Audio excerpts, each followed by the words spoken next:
Vanessa. Alright, ready? So what's gonna go? Whenever. 1, 2, 3. Happy birthday to you. Happy birthday to you. Happy birthday, dear Vanessa. Happy birthday to you. We're in Afghanistan. Woo! There we go. This is where we fire off shots in the air. Yeah. First off of the song. Hey, if you want to, real quick, can you go to your right, starting off at your right, you got... I'm Sean. I'm Will. Matt, hey. Casey. Kevin. Cameron. Jake. John. I'm Sully. Happy birthday, Vanessa.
For a while, it was kind of like a joke throughout our team that nobody wanted to patrol next to me because on multiple occasions, I was, like, the guys standing to my left or right would get shot.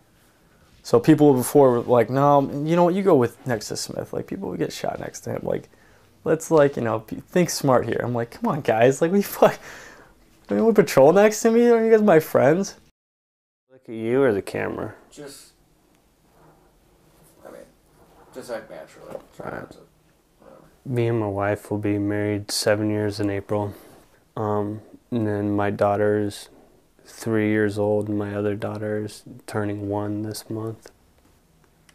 So, yeah, I'm originally from California and raised there, all my schooling there, enlisted in the military, stationed there. Like, you know, California is my home. What do I introduce myself as? Whatever you want. Oh, film student? Yeah. Veteran? Yeah. How about just Logan?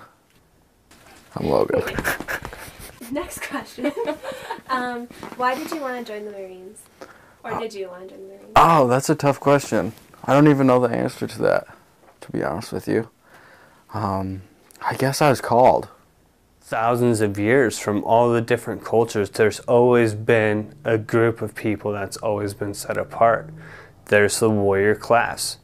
When you're in the middle, like, they drill things in your head too, get you all pumped up, ready to go, and you're around your buddies and you're all thinking the same thing. So yeah, you get all excited.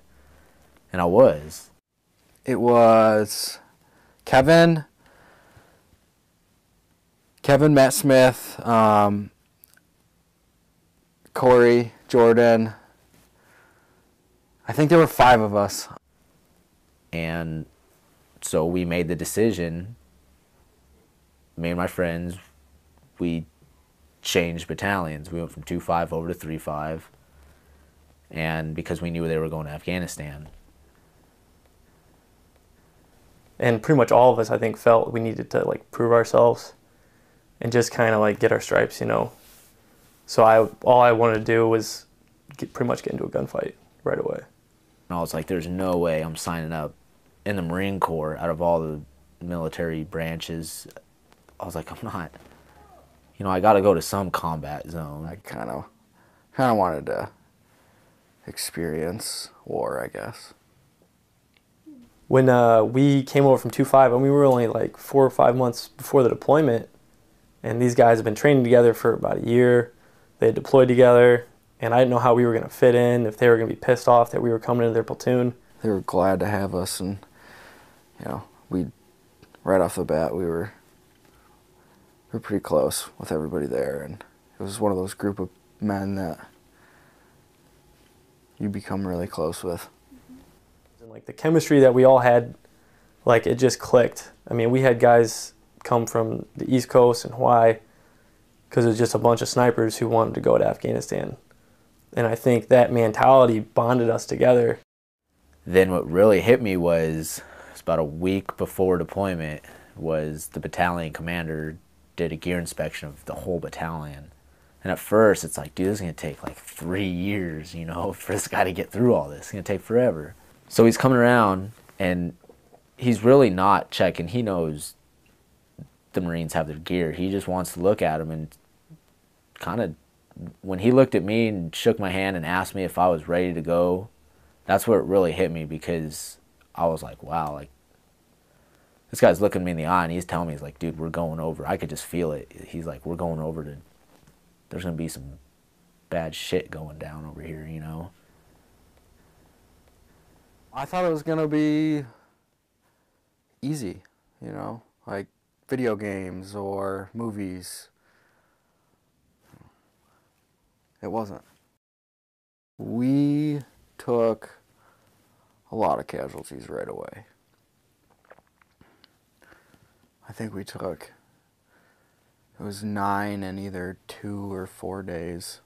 It was something awful like that, and that was right at the beginning of the deployment. And then experiencing that off the bat, you knew, or you had the feeling that that could be like that the whole time, and there was a possibility that there wouldn't be very many people going home. Hi, Amanda.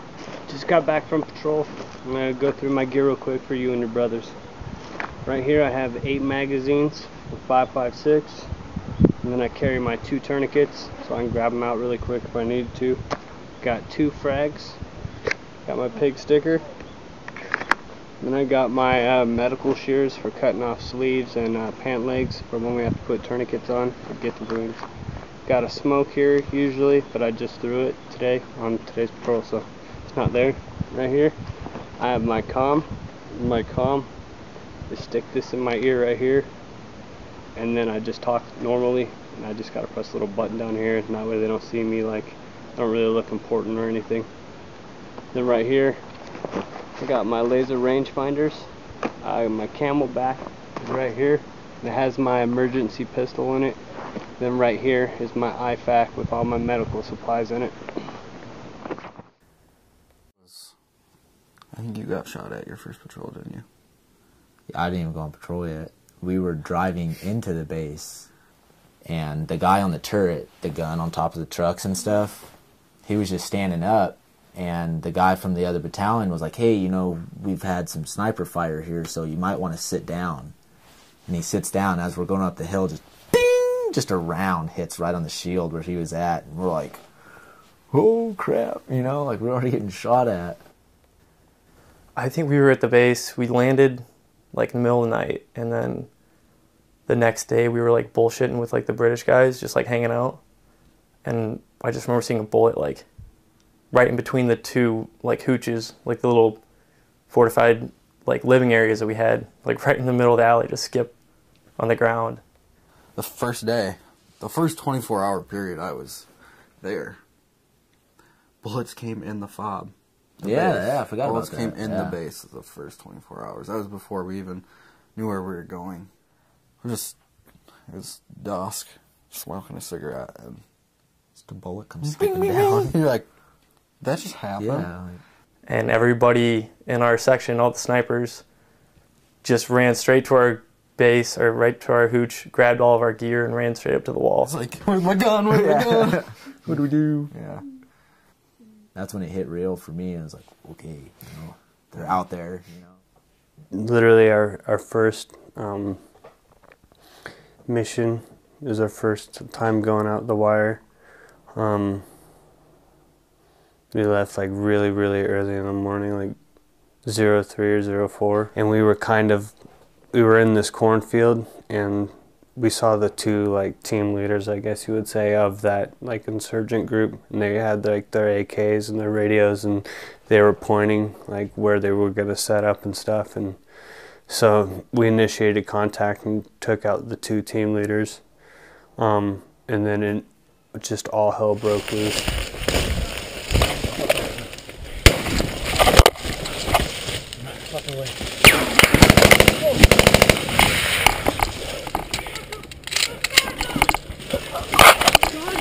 Stop up!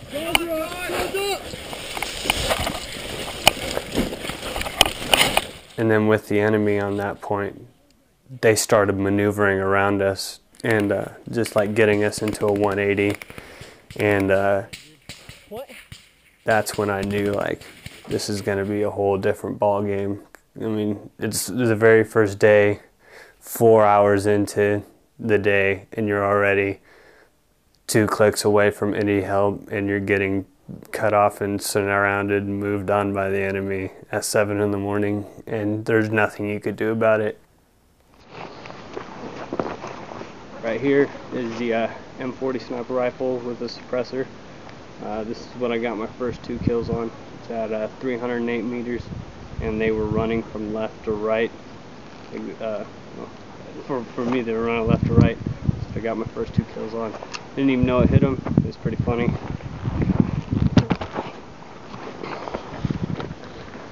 Next is my rifle. I got a nighttime armament suppressor on it, 9th magazine, and then a V-Tor buttstock. Usually carry 9 mags because the past couple firefights we've been going through 5 to 6 mags, so it's always good to have 3 extra. And right here, you have the Mark 11 sniper rifle. It's a semi-automatic, 20 round magazine. It's pretty much like an M16, only shoots 7.62. It's just as accurate as the 40, and you can take off the suppressor, and it helps it make it look like an M16 when it's on patrol. Alright, I hope you enjoyed that. I love you. I would say it's a roller coaster ride, kind of. You get there and you're all amped up, you know, you're excited, and then stuff starts happening, and you're like, wow, this is real, you know. And like you said, no day was the same. You had your good ones and you had your good or bad ones, and you just roll with it. How it was working is we were clearing out a section of the city, and the IEDs the whole place was just littered with them. And I was maybe 200 meters behind Kevin's element. So literally, we'd go into a compound, we'd find 2 or 3, dispose of them, move up to the next compound, 4 of them were in there, you know. It was a very slow process of doing this.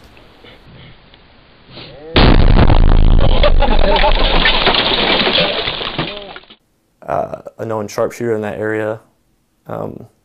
And so we were all pretty nervous going in there.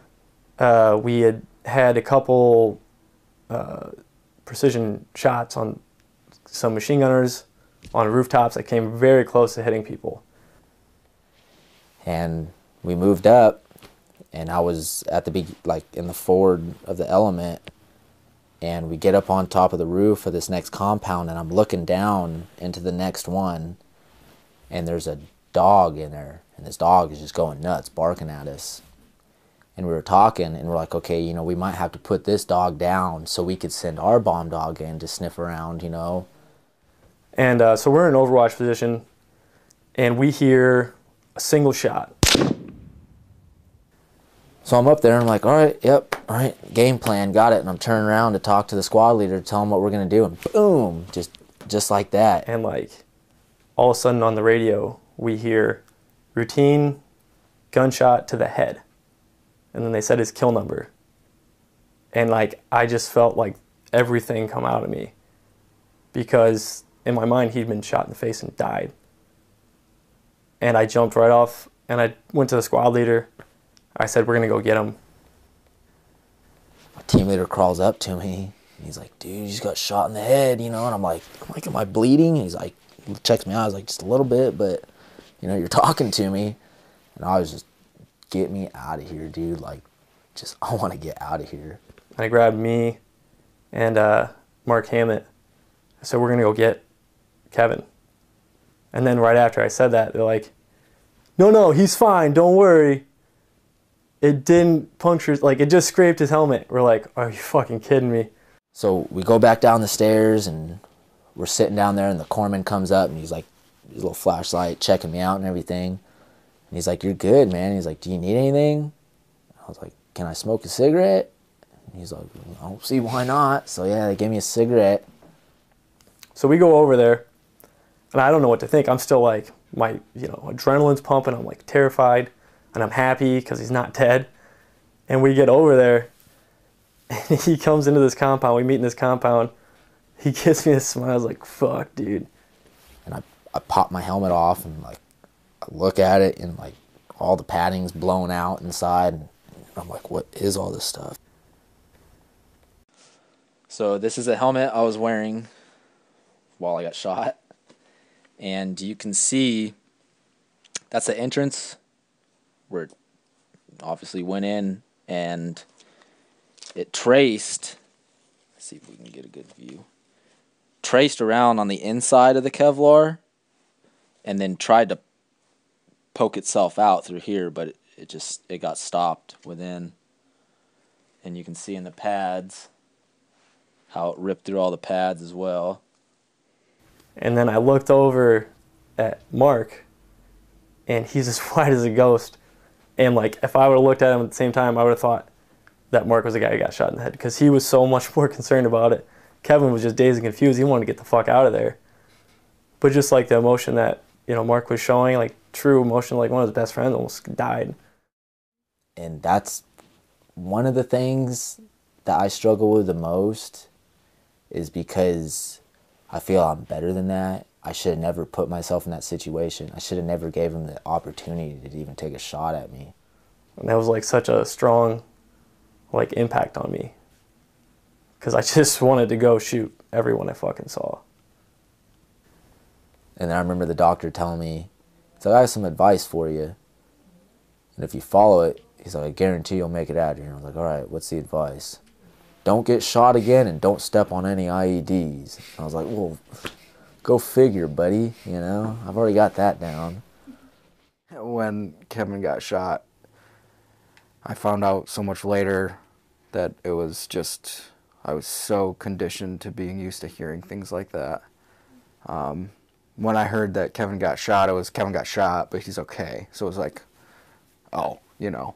And it was something that I needed to ask him about later when I saw him, but it was just, it was standard. It was typical to hear that somebody got shot by then. You know, just boom, it just happened. And I was like, I got super lucky.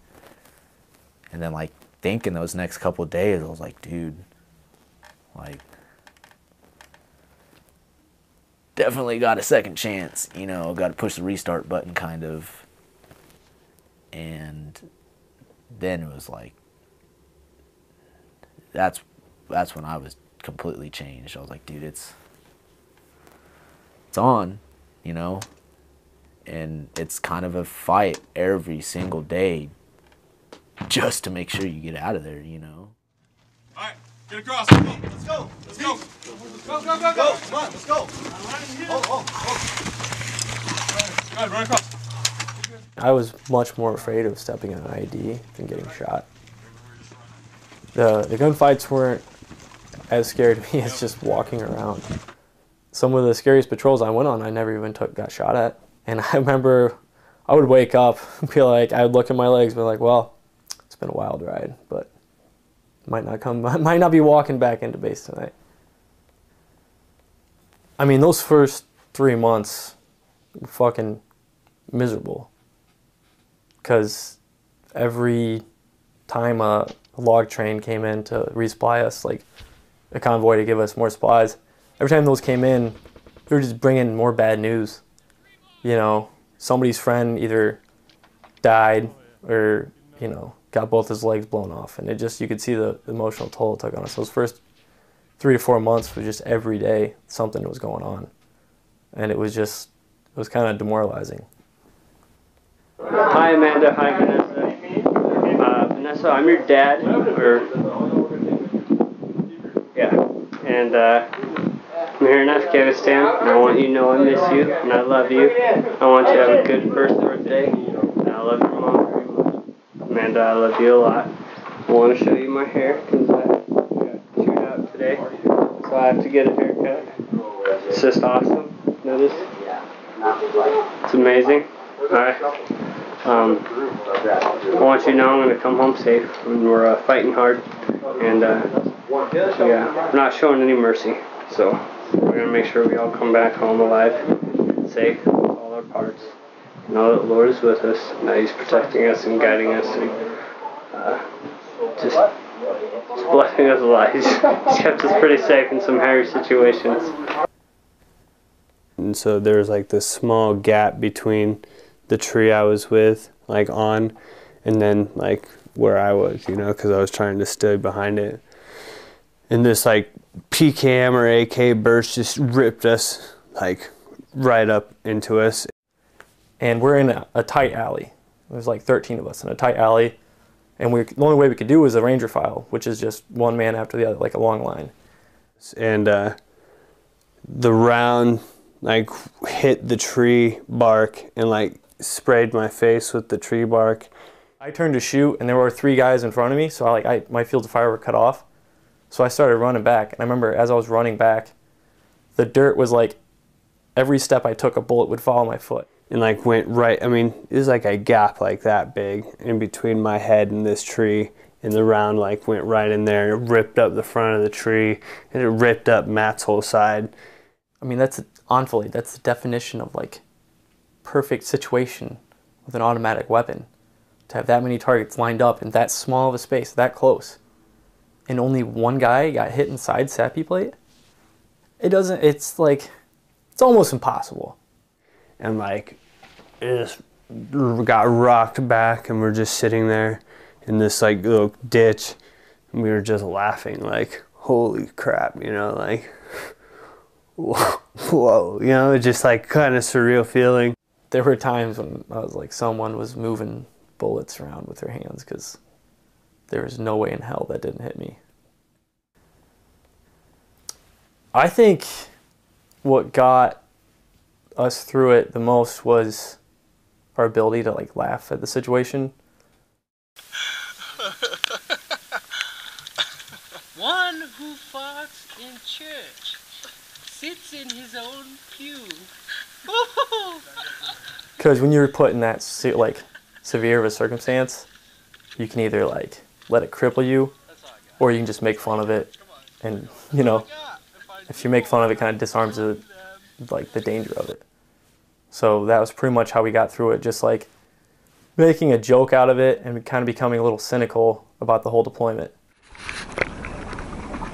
I think the way that we'll do laundry is shirts, then breeches, then underwear. Are we gonna separate colors? And then socks, and then Logan's socks. Logan's socks will always be last. No matter what. You can throw all your other laundry. I'll even do your breeches and your shirts for you, but your socks go last. I've worn a pair of socks for a week that came off not smelling that bad. Earlier, he was, I don't know, he got his front tooth knocked out, so he had a fake one in. And oh yeah, I want to say it was within the first month of deployment. And the one before we even got into country, or like when we were getting ready to get on the helo to go. Remember that? Like this thing would just like he'd take it out, and he would keep it. There's this little compartment in the buttstock of our gun, and he would keep his tooth in there. And we're like getting ready to get on the helo, like to go to the main base. We're like, oh, okay, here we go, you know, and they're like, chopper's like 10 minutes out, you know, and we're like, all right, like loading up. And he's like, my tooth fell out. So we're sitting in the rocks. We're in gravel. everything looks like a tooth. Everyone's got their not their iPhones, but their iPods. Like, Yeah, and it's dark.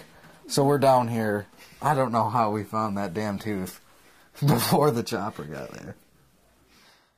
Like if we heard that someone was an amputee from IED, the first question we would ask is, did he get to keep his nuts? Because we really didn't want to deal with the fact that a guy just lost his legs. We wanted to make like, okay, if he keeps his nuts, at least he's, you know, still a man, still gets to, you know, have some fun. So as long as the guy got to keep his nuts, that's how we pretty much look at it. so he's got it there, but then within a month in deployment, we get into contact, and he's screaming orders out, and he just screams his tooth, just flies right out. So we're like starting to bound back, you know, to get out of the danger area. And he's just sitting there patting the ground, like, looking for his tooth. And we're like, we gotta go. Like, people are shooting at us. He's like, my tooth, my tooth. I'm like, leave it, dude. Like, we'll get you another one. And we never did, you know. But so with another 6 months, he had to walk around with a tooth missing. Like, should have kept it in your buttstock, dude. Hey, bring that rear element up! Bring that rear element up! Hey,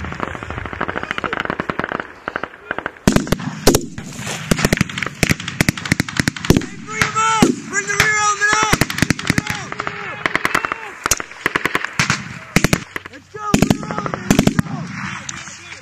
Let's go! And we were so short on bodies that we were begging the Marine Corps to send us Marines to help us. We had 25 KIA plus over 200 wounded.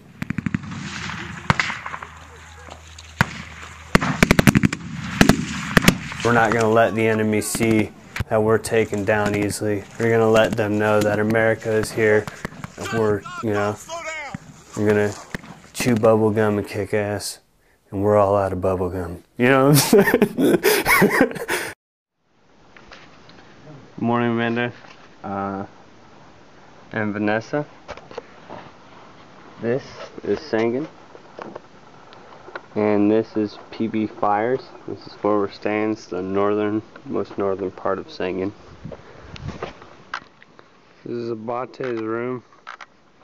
It's kind of dark in there because we don't have power. If you could have anybody, living or dead, past or present, fictional, non-fictional, jump out of a birthday cake on your next birthday, who would it be? Abate, Matthew Abate. Why is that? Because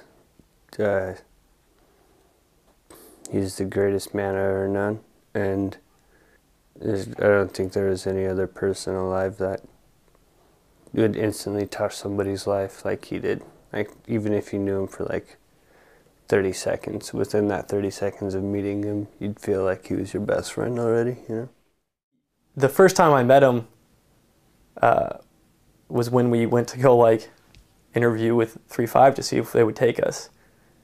And he's just walking out of the shack with a 53-pound fucking kettlebell. Like, what's up, brother? Like, welcome to the platoon, man. Like, just like, that was the kind of guy he was. Like, everybody wanted to be around him. He was an alpha. He was that man that women wanted to be with him, men wanted to be him. He was that guy that could change the outlook of anything. I mean, like, you think of like the perfect Marine, like, that was it. Just tall, built like a brick shit house. Fucking phenomenal at whatever he did. He was just kind of like the heart and soul of our platoon. Because people would come back, like our platoon sergeant would come back and he would try to recreate the story the way Abate said. It's like, I shot the guy and his body was flapping like this. It was hella sick. And just, I mean, everything about him, I heard he would just, they'd be in the middle of a gunfight and he would just run out to the middle of the open, just like, just gotta keep blazing, brother. I mean, I'm sure the stories are skewed from what actually happened. I'm sure the real stories are much cooler than that. Yeah, he was like super stoked and just like ready to go blaze, you know, and go be with his brothers. and he completely redefined that battle space that we were in. And by the time it was done, had rallied, you know, hundreds of men. Like, I ran into a guy at the fucking gym the other day, and I was wearing a 3-5 shirt, and he happened to be in 3-5. He was actually in Lima Company. And the first thing he said to me was like, "Did you know Abate?" I was like, "Yeah, dude." Like, I'm in Chicago 2 years later, some fucking random guy sees a 3-5 shirt. He's like, "Do you know Abate?" I'm like, yeah.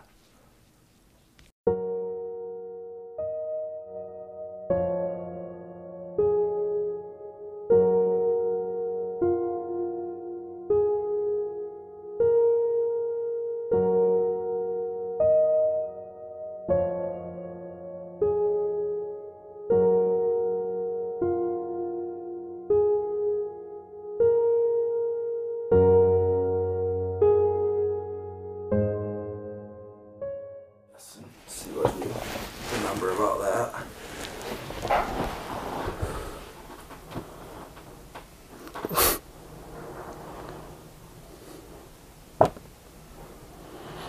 This is, dude, I don't have this pic. This is the day that you all came for Matt's remembrance ceremony, and it was the first time we had all seen each other the whole deployment.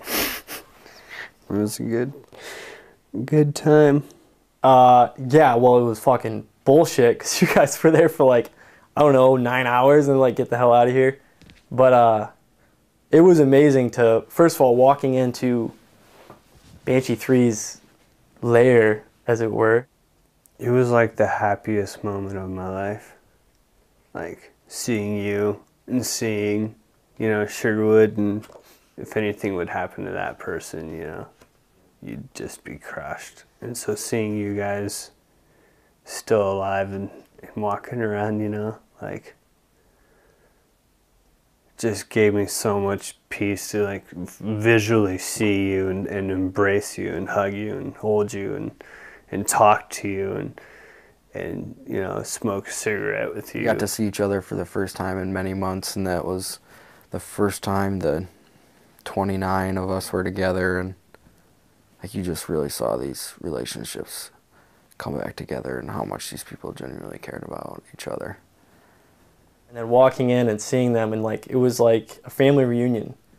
And it was just amazing to see them at first. And then, I mean, I had more closer ties with your section. And then finally when your section came in, it was like a fucking party. You know, I remember I have videos of us just sitting around that little fire pit. For some reason there's a fucking dog. I remember the thing smelled like shit, but just being with everybody, it was a big morale booster, and it sucked when they like ripped you guys out of there.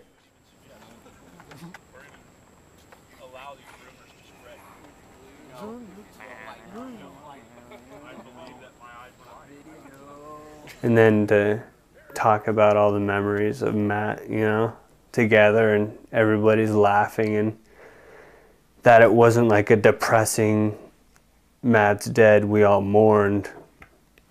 Instead, we all mourned in like a, dude, that guy was awesome, you know, like it was a good death. It was a time of remembrance, and it was a lot of healing. We didn't even have to talk about, you know, the gunfights we've been in or anything. It wasn't even like that, because we all knew that we had been through hell. We just wanted to like talk about good times, you know, and just be with each other, not dwell on that, because that's every other day of the deployment. That was like our vacation.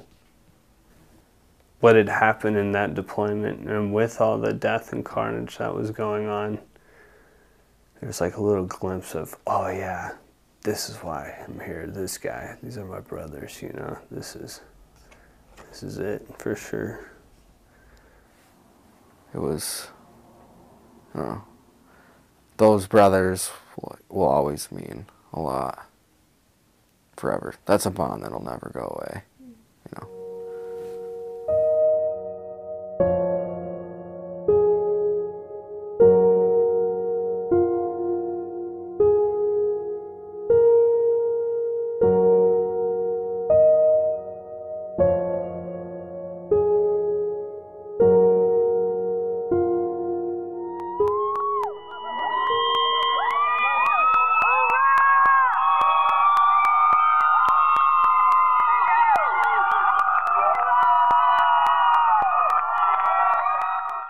stories throughout deployment. I mean, we have endless stories, you know.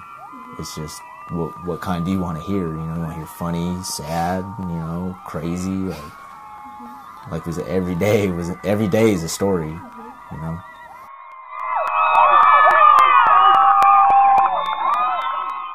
Okay, I have another question. It's your first night back in the United States, and you get ready to sleep. What's going through your head then?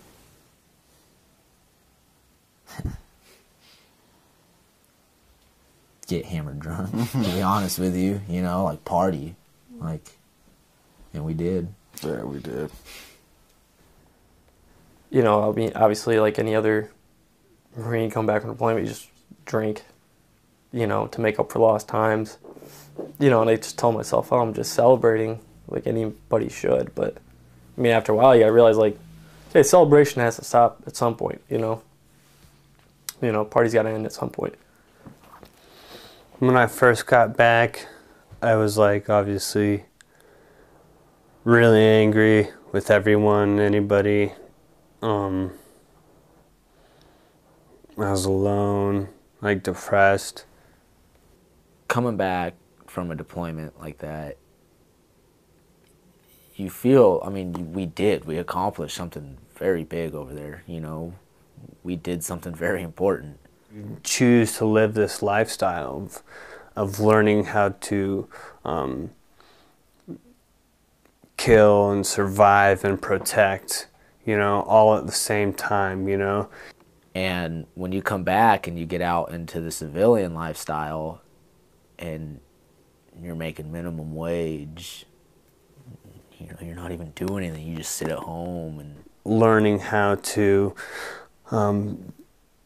be tough, like push through pain, go on so ever many mile humps with like a ruck and a backpack, you know, with all that weight and just toughing it out, the weather and the cold. You feel like you're like, wow, dude, I used to be like this. I used to be a Marine, like fighting wars and defending my country and everything, and now I'm a sales rep at T-Mobile, you know, and I'm selling phones to people. You just feel like, why am I here? You know, and no one can relate to you. You try to find help, you can't.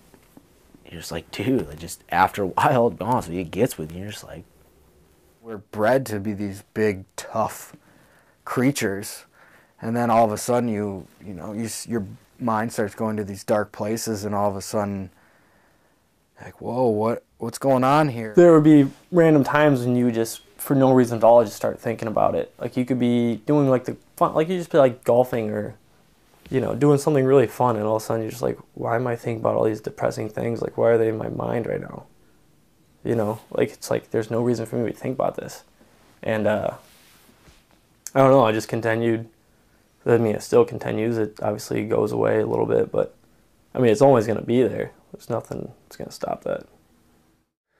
Because of, you know, who I am, I didn't want people to know that I was having those struggles or whatever, so I'd put on a face at work and act like everything's fine, you know, and I think a lot of us did, you know, try and just hide that we were actually having problems, because I know personally, I used to like be like, if I heard somebody had PTSD or I heard somebody was having a problem, I'd be like, he obviously isn't cut out for the job, you know. people told me going in, you're going to come out a way different person. And I never thought. I feel I'm a strong-minded person. And not a lot of things can affect me mentally. But looking back at it now, I'm like, wow. And then so when I was struggling it myself, I was struggling with the things that I thought was weak, you know. In my mind, I was like, I shouldn't be struggling with this, you know. I'm a warrior, you know. I'm a sniper, like, I shouldn't be struggling with this, you know. So I tried to hide it. So when you came back, were you ever diagnosed with PTSD or not? You know, I don't know. No one was ever like, you have PTSD. You know, PTSD is this definition that you just gets put at you, and you're like, okay, well, I either feel like I do have this or I don't have it, and I think that it is absolutely wrong to say it's a disorder. It's something that happened, you know. There wasn't anything we could do about it. Do you think you have PTSD, and like, what are your thoughts on all that? I mean, pretty damn sure I have PTSD. I know it's like kind of hard to diagnose, but I mean, I have flashes of depression and, you know, bad dreams, and I think it's common in Marines, but I mean, the typical thing is that Marines don't want to admit it or whatever, and I totally agree with that. I don't want people to know that I have like a weakness, even though it's not a weakness, it's just something you have to deal with. So many people come back from war and they're like, oh, I'm fine, I'll deal with it, and it's not a big deal, and, you know, maybe some of them can, but, you know, I tried to deal with it on my own for so long. Coming back, at first I, like, thought, you know, I had gone through the ringer, and it was me that had all the problems, and then you look back, and you got to think it all, like, the toll it took on your loved ones.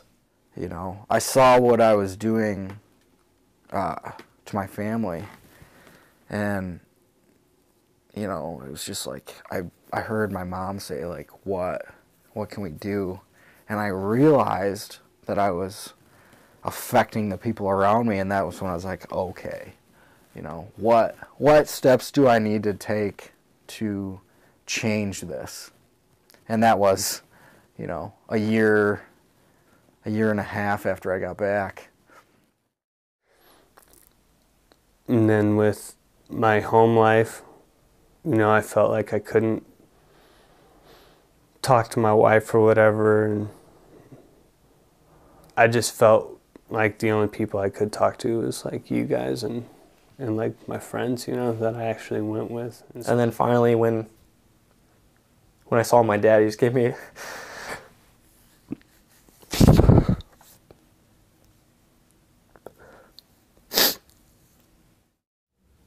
I mean, if I didn't move out to Michigan, if I would have stayed back in California and lived with my really close friends, I would have lived with them.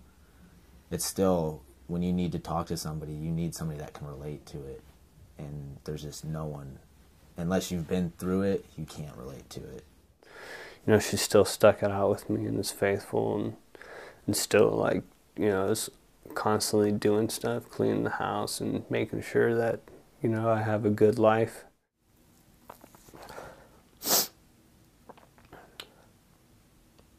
He just gave me a beer. It's like, welcome home, son.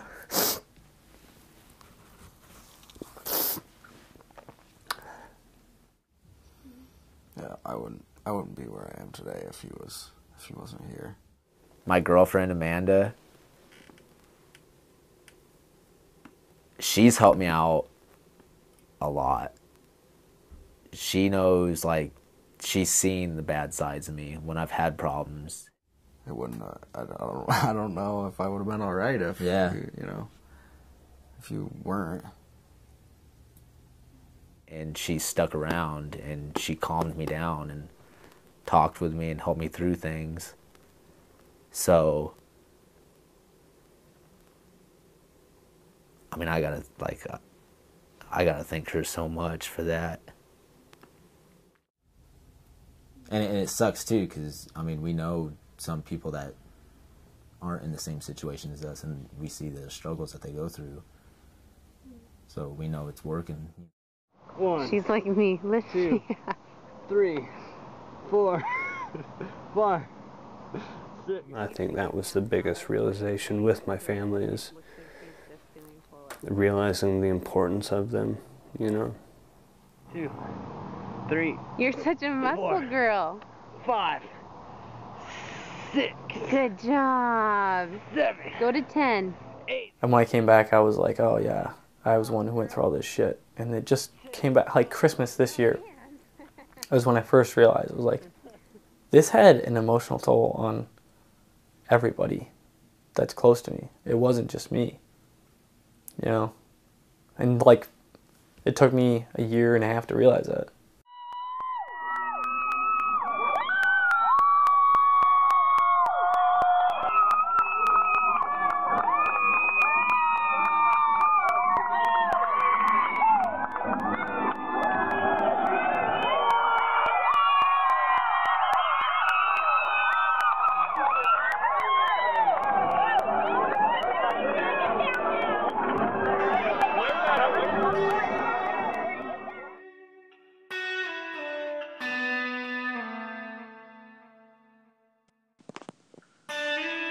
Throughout this film, I questioned whether I was doing the right thing.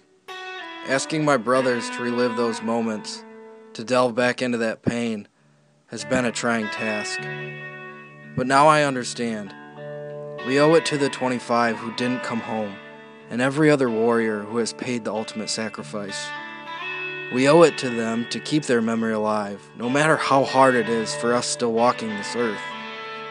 We owe it to the fatherless children, to the wives who will never feel the touch of their husband again, to the girlfriends who keep that last letter in the top drawer of their bedroom dresser, to the brothers, sisters, and friends who would do anything to hear their laugh one more time. We owe it to the mothers who never stopped praying, and to the fathers who buried their sons too early, and to the grandparents that watched them grow. We owe it to the ones who came home missing limbs, and to the men who left their innocence on the battlefield. We owe it to the 25 to keep our brotherhood alive, to live our lives with their memory in our hearts, to help each other the way we did when death was a constant companion, and to make them proud, because they will always be with us in spirit.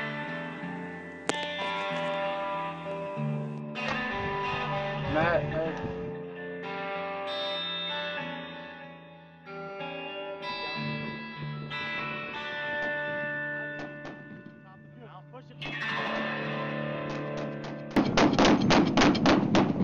He just got his.